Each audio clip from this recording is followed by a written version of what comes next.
Edgar Allan Poe, el bostoniano. Nacido en Boston el 19 de enero de 1809 y fallecido el 7 de octubre de 1849 en Baltimore, fue un gran escritor, poeta y periodista. Se le considera fácilmente el inventor del relato detectivesco.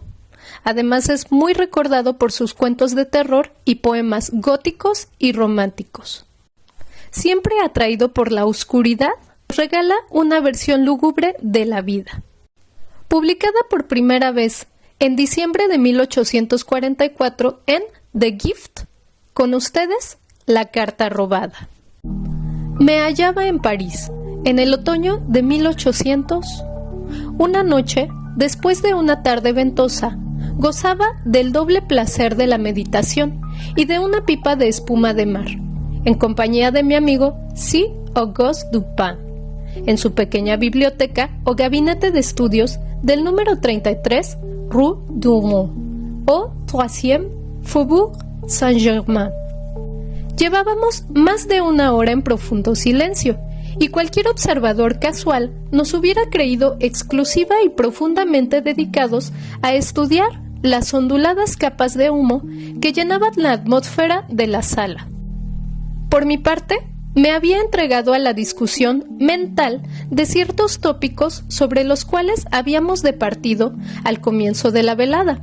Me refiero al caso de la Rue Morgue y al misterio del asesinato de Marie Roget.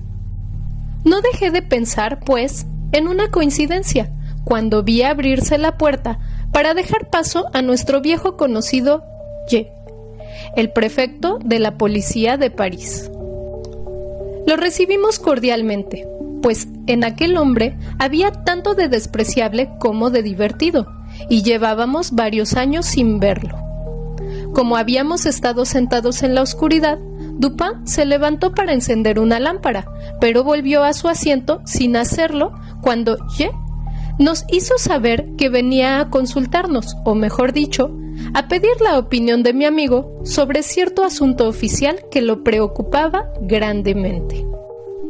Si se trata de algo que requiere reflexión, observó Dupin, absteniéndose de dar fuego a la mecha, será mejor examinarlo en la oscuridad. He aquí una de sus ideas raras, dijo el prefecto, para quien todo lo que excedía su comprensión era raro, por lo cual vivía rodeado de una verdadera legión de rarezas. Muy cierto, repuso Dupin, entregando una pipa a nuestro visitante y ofreciéndole un confortable asiento. ¿Y cuál es la dificultad?, pregunté. Espero que no sea otro asesinato. Oh, no, nada de eso. Por cierto, que es un asunto muy sencillo y no dudo de que podremos resolverlo perfectamente bien por nuestra cuenta. De todos modos, pensé que a Dupin le gustaría conocer los detalles, puesto que es un caso muy raro. Sencillo y raro, dijo Dupin. Justamente, pero tampoco es completamente eso. A decir verdad, todos estamos bastante confundidos, ya que la cosa es sencillísima, y sin embargo, nos deja perplejos. Quizá lo que los induce a error sea precisamente la sencillez del asunto, observó mi amigo. Quizá lo que los induce a error sea precisamente la sencillez del asunto, observó mi amigo. ¡Qué absurdos, dice usted!, repuso el prefecto, riendo a carcajadas. Quizá el misterio es un poco demasiado sencillo, dijo Dupin. Oh, Dios mío, ¿cómo se le puede ocurrir semejante idea? Un poco demasiado evidente. ¡Ja! ¡Oh!, reía el prefecto, divertido hasta más no poder. Dupin, usted acabará por hacerme morir de risa. Veamos, ¿de qué se trata?, pregunté. Pues bien, voy a decírselo, repuso el prefecto, aspirando profundamente una bocanada de humo e instalándose en un sillón. Puedo explicarlo en pocas palabras, pero antes debo advertirles que el asunto exige el mayor secreto, pues si se supiera que lo he confiado a otras personas, podría costarme mi actual posición. Hable usted, dije. O no hable, dijo Dupin. Está bien. He sido informado personalmente por alguien que ocupa un altísimo puesto de que cierto documento de la mayor importancia ha sido robado en las cámaras reales. Se sabe quién es la persona que lo ha robado, pues fue vista cuando se apoderaba de él. También se sabe que el documento continúa en su poder. ¿Cómo se sabe eso?, preguntó Dupin. Se deduce claramente, repuso el prefecto, de la naturaleza del documento y de que no se hayan producido ciertas consecuencias que tendrían lugar inmediatamente después que aquel pasara a otras manos. Vale decir, en caso de que fuera empleado en la forma en que el ladrón ha de pretender hacerlo al final. Sea un poco más explícito, dije. Pues bien, puedo afirmar que dicho papel da a su poseedor cierto poder en cierto lugar, donde dicho poder es inmensamente valioso. El prefecto estaba encantado de su jerga diplomática. Pues sigo sin entender nada, dijo Dupin. ¿No? Veamos. La presentación del documento a una tercera persona que no nombraremos pondría sobre el tapete el honor de un personaje de las más altas esferas, y ello da al poseedor del documento un dominio sobre el ilustre personaje cuyo honor y tranquilidad se ven de tal modo amenazados. Pero ese dominio, interrumpí, dependerá de que el ladrón supiera que dicho personaje lo conoce como tal. ¿Y quién nos haría? El ladrón, dijo Ye. Es el ministro D, que se atreve a todo, dado en lo que es digno como en lo que es indigno de un hombre. La forma en que cometió el robo es tan ingeniosa como audaz. El documento en cuestión, una carta para ser francos, fue recibido por la persona robada mientras se hallaba a solas en el Boudoir Real. Mientras la leía, se vio repentinamente interrumpida por la entrada de la otra eminente persona, a la cual la primera deseaba ocultar especialmente la carta. Después de una apresurada y vana tentativa de esconderla en un cajón, debió dejarla, abierta, como estaba, sobre una mesa. Como el sobrescrito había quedado hacia arriba y no se le veía el contenido, la carta podía pasar sin ser vista. Pero en ese momento aparece el ministro D. Sus ojos de lince perciben inmediatamente el papel, reconoce la escritura del sobrescrito, observa la confusión de la persona en cuestión y adivina su secreto. Luego de tratar algunos asuntos en la forma expeditiva que le es usual, extrae una carta parecida a la que nos ocupa, la abre, finge leerla y la coloca luego exactamente al lado de la otra. Vuelve entonces a departir sobre las cuestiones públicas durante un cuarto de hora. Se levanta finalmente y al despedirse toma la carta que no le pertenece.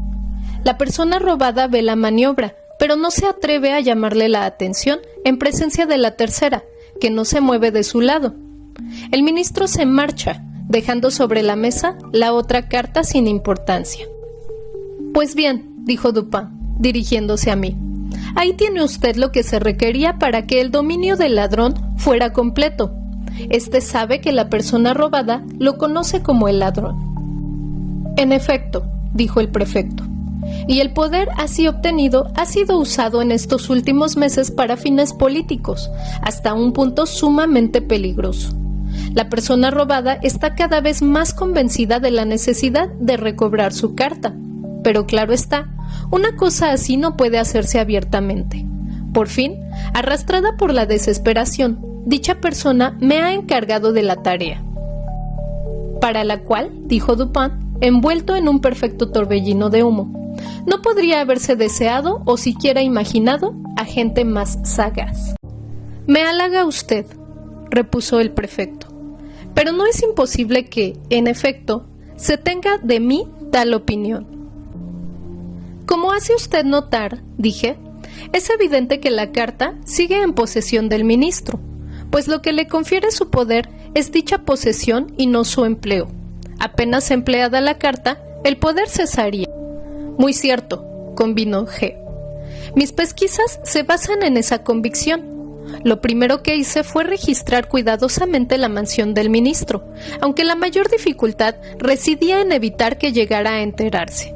Se me ha prevenido que, por sobre todo, debo impedir que sospeche nuestras intenciones, lo cual sería muy peligroso. Pero usted tiene todas las facilidades para este tipo de investigaciones, dije. No es la primera vez que la policía parisiense las practica. Oh, naturalmente.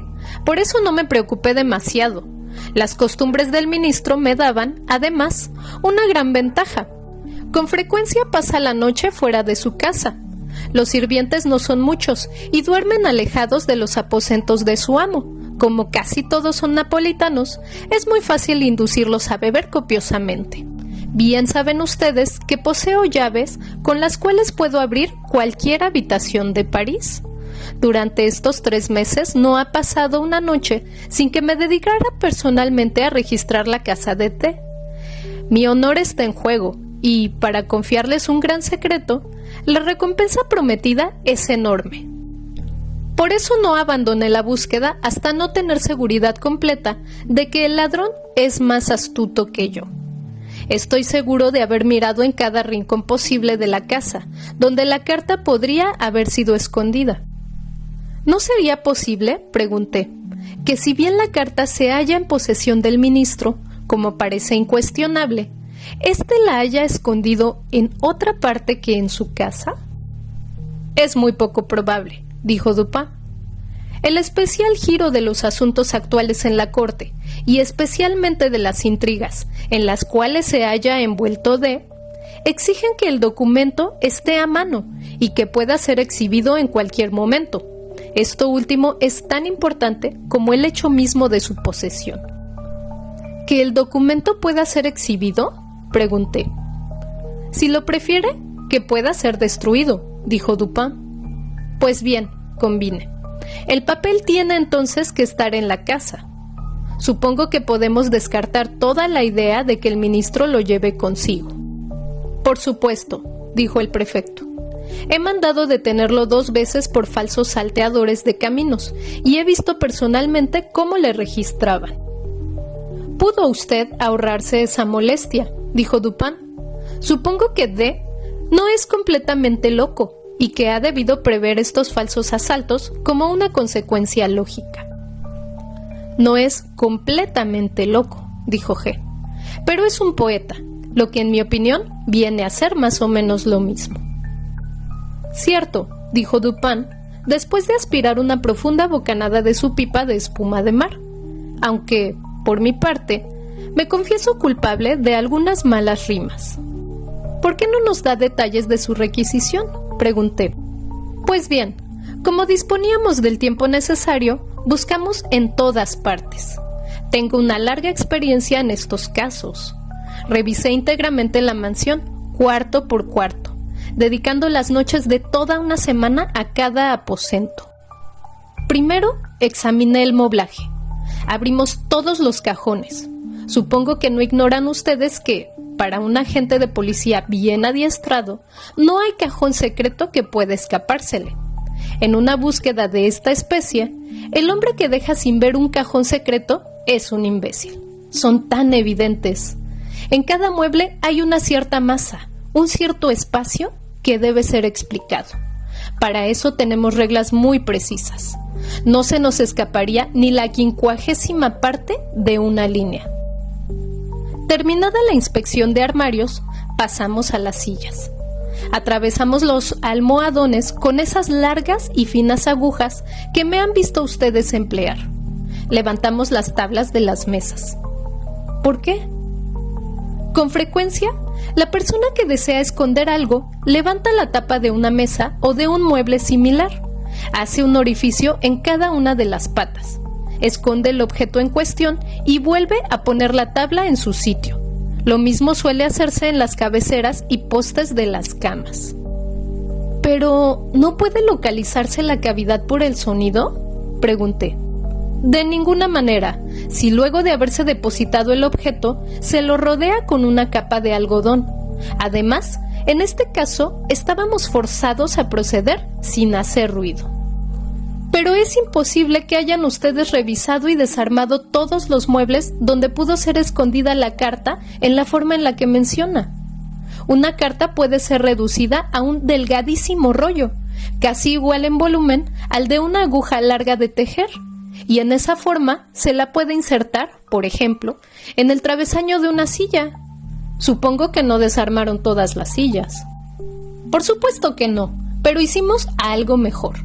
Examinamos los travesaños de todas las sillas de la casa y las junturas de todos los muebles con ayuda de un poderoso microscopio. Si hubiera habido la menor señal de un reciente cambio, no habríamos dejado de advertirlo instantáneamente. Un simple grano de polvo producido por un barreno nos hubiera saltado a los ojos como si fuera una manzana. La menor diferencia en la encoladura, la más mínima apertura de los ensambles, hubiera bastado para orientarnos. Supongo que miraron en los espejos, entre los marcos y el cristal, y que examinaron las camas y la ropa de la cama, así como los cortinados y alfombras. Naturalmente. Y luego que hubimos revisado todo el moblaje en la misma forma minuciosa, pasamos a la casa misma. Dividimos su superficie en compartimentos que numeramos, a fin de que no se nos escapara ninguno. Luego, escrutamos cada pulgada cuadrada, incluyendo las 2 casas adyacentes, siempre ayudados por el microscopio. ¿Las 2 casas adyacentes?, exclamé. Habrán tenido toda clase de dificultades. Sí, pero la recompensa ofrecida es enorme.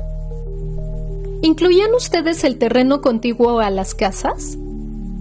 Dicho terreno está pavimentado con ladrillos. No nos dio demasiado trabajo comparativamente, pues examinamos el musgo entre los ladrillos y lo encontramos intacto. ¿Miraron entre los papeles de Dee? Naturalmente, ¿y en los libros de la biblioteca? Claro está. Abrimos todos los paquetes y no solo examinamos cada libro, sino que lo hojeamos cuidadosamente, sin conformarnos con una mera sacudida, como suelen hacerlo nuestros oficiales de policía. Medimos asimismo el espesor de cada encuadernación, escrutándola luego de la manera más detallada con el microscopio. Si se hubiera insertado un papel en una de estas encuadernaciones, resultaría imposible que pasara inadvertido. 5 o 6 volúmenes que salían de manos del encuadernador fueron probados longitudinalmente con las agujas. ¿Exploraron los pisos debajo de las alfombras? Sin duda, levantamos todas las alfombras y examinamos las planchas con el microscopio. ¿Y el papel de las paredes? Lo mismo. ¿Miraron en los sótanos? Miramos. Pues entonces, declaré, se ha equivocado usted en sus cálculos y la carta no está en la casa del ministro. Me temo que tenga razón, dijo el prefecto. Pues bien, Dupin, ¿qué me aconseja usted? Revisar de nuevo completamente la casa. Pero es inútil, replicó G. Tan seguro estoy de que respiro como de que esa carta no está en la casa. No tengo mejor consejo que darle, dijo Dupin. Supongo que posee usted una descripción precisa de la carta. ¡Oh, sí! Luego de extraer una libreta, el prefecto procedió a leernos una minuciosa descripción del aspecto interior de la carta, y especialmente del exterior. Poco después de terminar su lectura, se despidió de nosotros, desanimado como jamás lo había visto antes. Un mes más tarde, nos hizo otra visita, y nos encontró ocupados casi en la misma forma que la primera vez. Tomó posesión de una pipa y un sillón y se puso a charlar de cosas triviales. Al cabo de un rato le dije: Veamos, G, ¿qué pasó con la carta robada? Supongo que, por lo menos, se habrá convencido de que no es cosa fácil sobrepujar en astucia al ministro. El diablo se lo lleve. Volví a revisar su casa, como me lo había aconsejado Dupin, pero fue tiempo perdido, ya lo sabía yo de antemano. ¿A cuánto dijo usted que ascendía la recompensa ofrecida?, preguntó Dupin. Pues a mucho dinero, muchísimo. No quiero decir exactamente cuánto, pero eso sí, Afirmo que estaría dispuesto a firmar un cheque por 50,000 francos a cualquiera que me consiguiese esa carta. El asunto va adquiriendo día a día más importancia y la recompensa ha sido recientemente doblada. Pero, aunque ofrecieran 3 voces esa suma, no podría hacer más de lo que ya he hecho. Pues, la verdad, dijo Dupin, arrastrando las palabras entre bocanadas de humo. Me parece a mí, G., que usted no ha hecho todo lo que podría hacerse. ¿No cree que aún podría hacer algo más, ¿Cómo? ¿En qué sentido? Pues, podría usted pedir consejo en este asunto. ¿Se acuerda de la historia que cuentan de Abernethy? No, al diablo con Abernethy. De acuerdo, al diablo, pero bienvenido. Érase una vez cierto avaro que tuvo la idea de obtener gratis el consejo médico de Abernethy. Aprovechó una reunión y una conversación corrientes para explicar un caso personal, como si se tratara del de otra persona. Supongamos que los síntomas del enfermo son tales y cuales, dijo. Ahora bien, doctor, ¿qué le aconsejaría a usted hacer? Lo que yo le aconsejaría, repuso Abernethy, es que consultara a un médico. ¡Vamos!, exclamó el prefecto, bastante desconcertado. Estoy plenamente dispuesto a pedir consejo y a pagar por él. De verdad, daría 50,000 francos a quien quiera que me ayudara en este asunto. En ese caso, replicó Dupin, abriendo un cajón y sacando una libreta de cheques, bien puede usted llenarme un cheque por la suma mencionada. Cuando lo haya firmado, le entregaré la carta. Me quedé estupefacto. En cuanto al prefecto, parecía fulminado. Durante algunos minutos fue incapaz de hablar y de moverse, mientras contemplaba a mi amigo con ojos que parecían salírsele de las órbitas y con la boca abierta. Recobrándose un tanto, tomó una pluma y después de varias pausas y abstraídas contemplaciones, llenó y firmó un cheque por 50,000 francos, extendiéndolo por encima de la mesa a Dupin. Este lo examinó cuidadosamente y lo guardó en su cartera. Luego, abriendo un escritorio, sacó una carta y la entregó al prefecto. Nuestro funcionario la tomó en una convulsión de alegría, la abrió con manos trémulas, lanzó una ojeada a su contenido y luego, lanzándose vacilante hacia la puerta, desapareció bruscamente del cuarto y de la casa, sin haber pronunciado una sílaba desde el momento en que Dupin le pidió que llenara el cheque. Una vez que se hubo marchado, mi amigo consintió en darme algunas explicaciones. La policía parisiense es sumamente hábil a su manera, dijo. Es perseverante, ingeniosa, astuta y muy versada en los conocimientos que sus deberes exigen. Así, cuando G. nos explicó su manera de registrar la mansión de D., tuve plena confianza en que había cumplido una investigación satisfactoria, hasta donde podía alcanzar. ¿Hasta donde podía alcanzar?, repetí. Sí, dijo Dupin. Las medidas adoptadas no solamente eran las mejores en su género, sino que habían sido llevadas a la más absoluta perfección. Si la carta hubiera estado dentro del ámbito de su búsqueda, no cabe la menor duda de que los policías la hubieran encontrado. Me eché a reír, pero Dupin parecía hablar muy serio. Las medidas, continuó, eran excelentes en su género y fueron bien ejecutadas. Su defecto residía en que eran inaplicables al caso y al hombre en cuestión. Una cierta cantidad de recursos altamente ingeniosos constituyen para el prefecto una especie de lecho de Procusto, en el cual quiere meter a la fuerza sus designios. Continuamente se equivoca, por ser demasiado profundo o demasiado superficial para el caso, y más de un colegial razonaría mejor que él. Conocí a uno que tenía 8 años y cuyos triunfos en el juego de par e impar atraían la admiración general. El juego es muy sencillo y se juega con bolitas. Uno de los contendientes oculta en la mano cierta cantidad de bolitas y pregunta al otro, ¿par o impar? Si éste adivina correctamente, gana una bolita. Si se equivoca, pierde una. El niño de quien hablo ganaba todas las bolitas de la escuela. Naturalmente, tenía un método de adivinación que consistía en la simple observación y en el cálculo de la astucia de sus adversarios. Supongamos que uno de estos sea un prefecto tonto y que, levantando la mano cerrada, le pregunta, ¿par o impar? Nuestro colegial responde, impar, y pierde, pero a la segunda vez gana, por cuanto se ha dicho a sí mismo.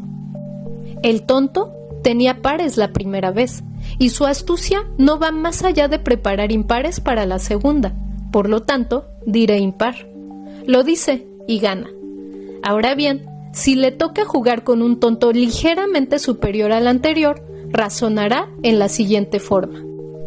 Este muchacho sabe que la primera vez elegí impar, y en la segunda se le ocurrirá como primer impulso pasar de par a impar, pero entonces un nuevo impulso le sugerirá que la variación es demasiado sencilla, y finalmente se decidirá a poner bolitas pares, como la primera vez.